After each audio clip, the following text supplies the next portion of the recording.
Hello दोस्तों, नमस्कार। बहुत बहुत स्वागत, बहुत बहुत अभिनंदन हमारे चैनल एस्ट्रो ओंकार पांडे पर। तो मैं आपका दोस्त, आपका होस्ट ओंकार पांडे ज्योतिष आपके सामने प्रस्तुत हूँ। तो अभी मैं वृश्चिक राशि का मासिक राशिफल मतलब मंथली राशिफल लेकर आया हूँ, जो कि 1 अक्टूबर 2025 से लेकर 31 अक्टूबर 2025 तक के लिए आपका पूरा महीना कैसा बीतेगा इसको बताने के लिए प्रस्तुत हुआ हूँ।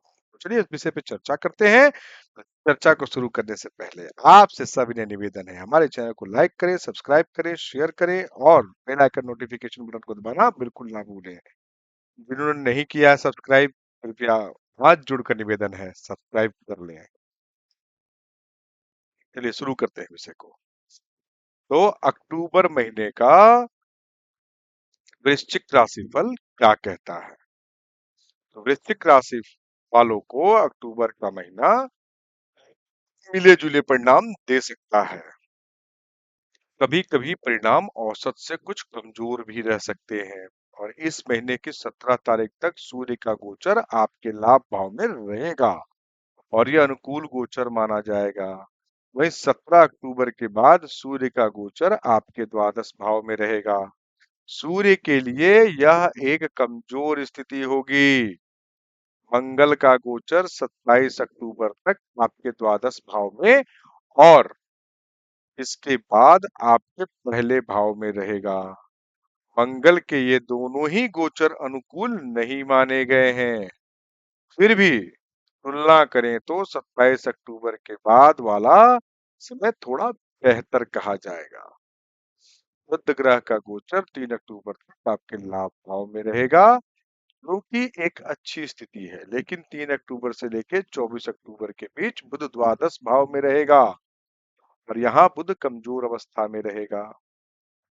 इसके बाद वह आपके पहले भाव में गोचर करेगा। यह भी अनुकूल स्थिति नहीं होगी। बृहस्पति का गोचर महीने के पहले हिस्से में आपके 8वें भाव में रहेगा, जो अनुकूल नहीं माना गया है। लेकिन महीने के दूसरे हिस्से में बृहस्पति उच्च अवस्था में आपके भाग्य भाव में रहेगा। यहाँ से बृहस्पति आपको अच्छे परिणाम देना चाहेगा। तो शुक्र का गोचर 9 अक्टूबर तक आपके दशम भाव में रहेगा, जो अनुकूल स्थिति नहीं है। लेकिन 9 अक्टूबर के बाद शुक्र आपके लाभ भाव में रहेगा। ऐसे में शुक्र आपको मिले जुले परिणाम दे सकता है, क्योंकि लाभ भाव में शुक्र का गोचर अच्छे परिणाम देने वाला माना गया है। परंतु शुक्र नीच अवस्था में रहेगा, अतः परिणाम मिले जुले रह सकते हैं। फिर भी हम औसत से बेहतर परिणामों की उम्मीद कर सकते हैं। शनि का गोचर आपके पंचम भाव में विक्रिय अवस्था में रहेगा, अतः शनि से अनुकूल परिणाम की उम्मीद नहीं करनी चाहिए। राहु का गोचर चतुर्थ भाव में रहेगा, अतः राहु से भी अनुकूलता की उम्मीद नहीं रखनी चाहिए। केतु का गोचर दशम भाव में होगा, के कारण अनुकूल परिणाम देने में पीछे रह सकता है। इस तरह से हम कह सकते हैं कि ज्यादातर ग्रह या तो औसत परिणाम दे रहे हैं या फिर औसत से कमजोर परिणाम दे रहे हैं। इसीलिए इस महीने आपको मिले जुले परिणाम मिल सकते हैं। कभी कभी कुछ मामलों में परिणाम औसत से कुछ कमजोर भी रह सकते हैं। चलिए आपके कार्य, व्यापार और आपके करियर के क्षेत्र के बारे में बात करें। आपके करियर भाव का स्वामी इस महीने 17 तारीख तक आपके लाभ भाव में रहेगा, जो आपको कार्य क्षेत्र में अच्छी प्रगति देने का काम कर सकता है। मामला चाहे व्यापार का हो या फिर नौकरी का, दोनों ही में सूर्य का यह गोचर आपको अच्छे परिणाम दे सकता है। यदि 17 अक्टूबर से पहले प्रमोशन या इंक्रीमेंट इत्यादि की स्थितियां निर्मित होती है, तो इस अवधि में मिलने वाली उपलब्धियां आपको निराश नहीं करेंगी। वहीं 17 अक्टूबर के बाद करियर भाव का स्वामी सूर्य नीच का हो जाएगा और द्वादश भाव में चला जाएगा। यह कई बार अनचाहे परिणाम परिवर्तन देने का काम भी कर सकता है, अर्थात ना चाहते हुए भी आपको स्थान बदलना पड़े। अथवा दूर की यात्रा करनी पड़े। 17 अक्टूबर के बाद यथासंभव व्यापारिक यात्राओं से बचना समझदारी का काम।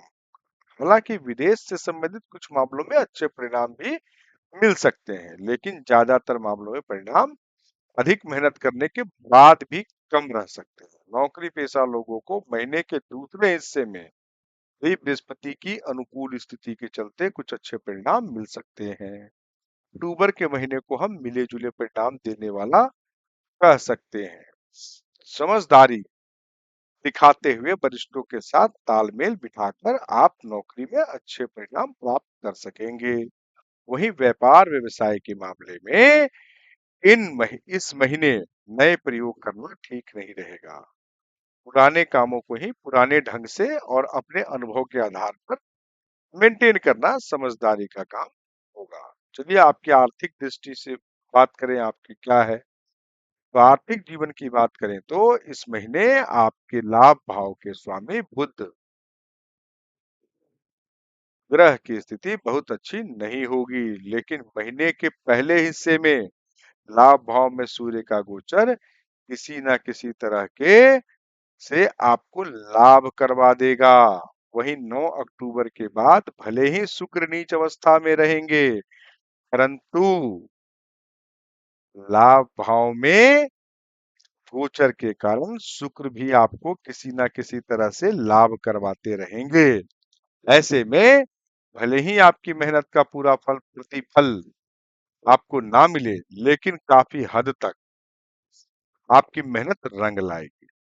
वहीं धन भाव के स्वामी बृहस्पति महीने के पहले हिस्से में 8वें भाव में रहेंगे। वैसे तो यह कमजोर स्थिति है, लेकिन दूसरे भाव को देखने के कारण बृहस्पति ज्यादा कमजोर परिणाम नहीं देंगे और किसी ना किसी तरह से आपको कमाई का एक बड़ा हिस्सा बचाने में मदद करेंगे।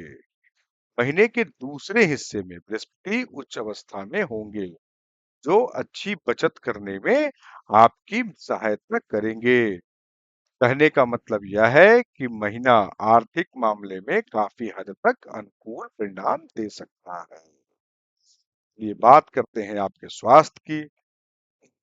तो अक्टूबर महीने में स्वास्थ्य के दृष्टिकोण से अक्टूबर का महीना आपको थोड़े कमजोर परिणाम दे सकता है।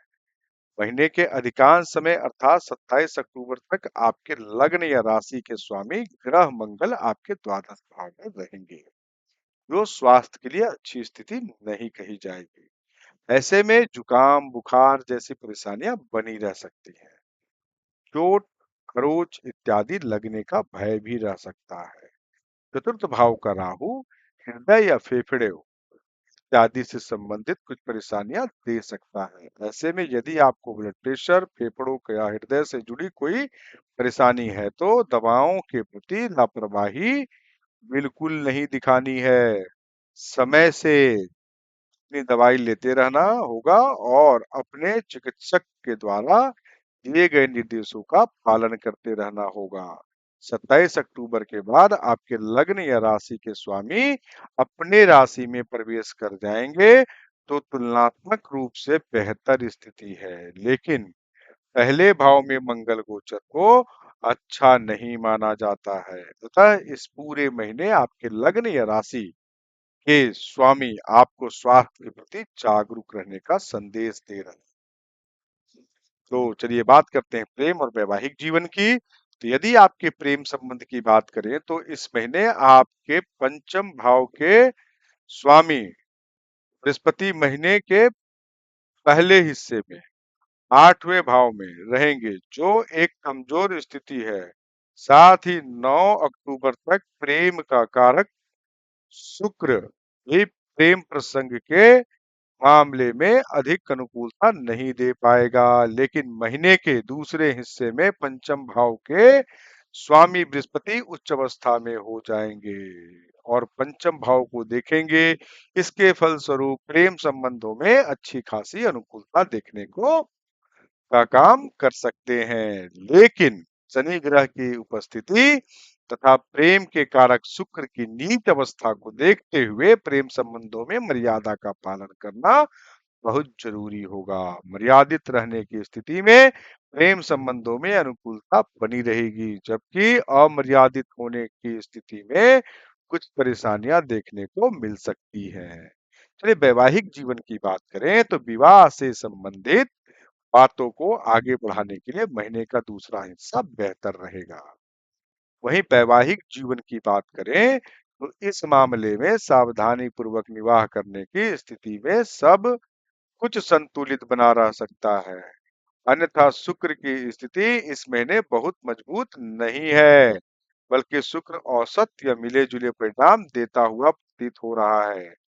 सप्तम भाव पर शनि की दृष्टि भी अनुकूल नहीं मानी जाएगी और महीने के पहले हिस्से में गुरु का गोचर भी अनुकूल नहीं है।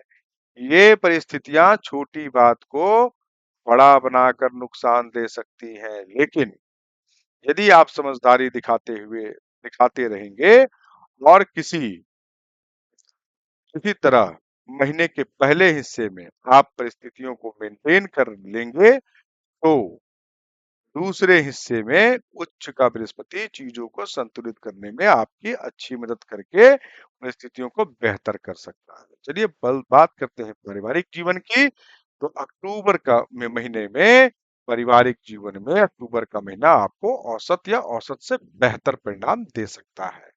इस महीने आपके दूसरे भाव पर शनि ग्रह की दृष्टि बनी हुई है, जो बीच-बीच में कुछ परेशानियां देने का काम कर सकती हैं, लेकिन आपके दूसरे भाव का स्वामी बृहस्पति महीने के पहले हिस्से में आपके 8वें भाव में रहेगा और दूसरे भाव को देखेगा। अतः किसी भी बड़ी पारिवारिक समस्या का आने से रोकेगा।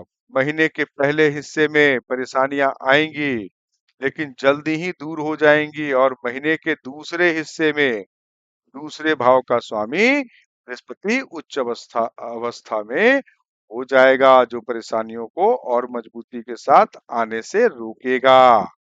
फिर भी छोटी-मोटी विसंगतियां रह सकती हैं, परंतु जल्द ही सब कुछ ठीक हो जाएगा।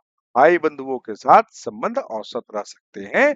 तीसरे भाव का स्वामी वक्री अवस्था में रहेगा और तीसरे भाव का कारक ज्यादातर समय द्वादश भाव में रहेगा। हालांकि महीने के पहले हिस्से में मंगल पर बृहस्पति की दृष्टि रहेगी, जो समझदारी दिखाने की स्थिति में भाई बंधुओं के साथ संबंधों को मजबूत बनाएगी, लेकिन लापरवाही की स्थिति में संबंध कमजोर भी रह सकते हैं। अतः हम भाई बंधुओं के मामले में महीने को मिला-जुला या औसत वाला परिणाम देने वाला ही मान सकते हैं।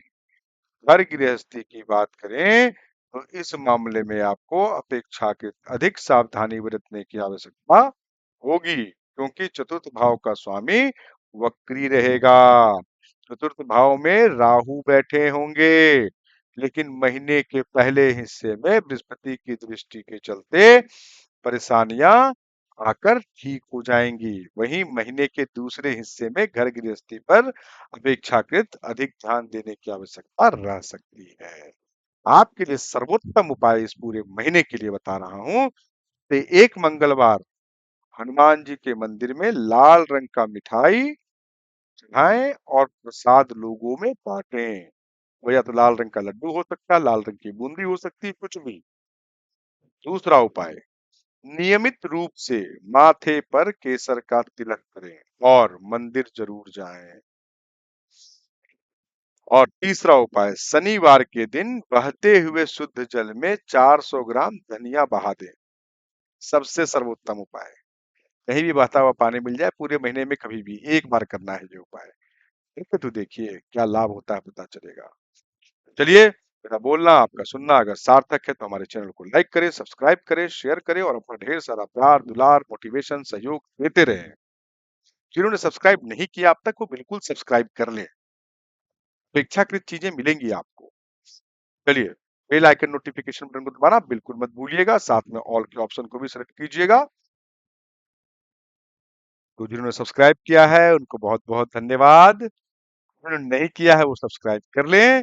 सबसे पहले उन्हें करना क्या है, चैनल को लाइक करना है, कमेंट सेक्शन में जाकर अपने इष्ट का जयकारा लगाएं या हर हर महादेव या जय श्री राम का जयकारा लगाएं। इसी के साथ अपनी वाणी को विराम देता हूँ। चलिए एक बार साथ में मिलकर जयकारा लगा लेते हैं। हर हर महादेव, जय श्री राम। चलिए बहुत बहुत धन्यवाद सभी श्रोतागणों का जो सुनते हैं मुझे और उस अनुसार अपने पूरे महीने का प्लानिंग करेंगे। चलिए बहुत बहुत धन्यवाद।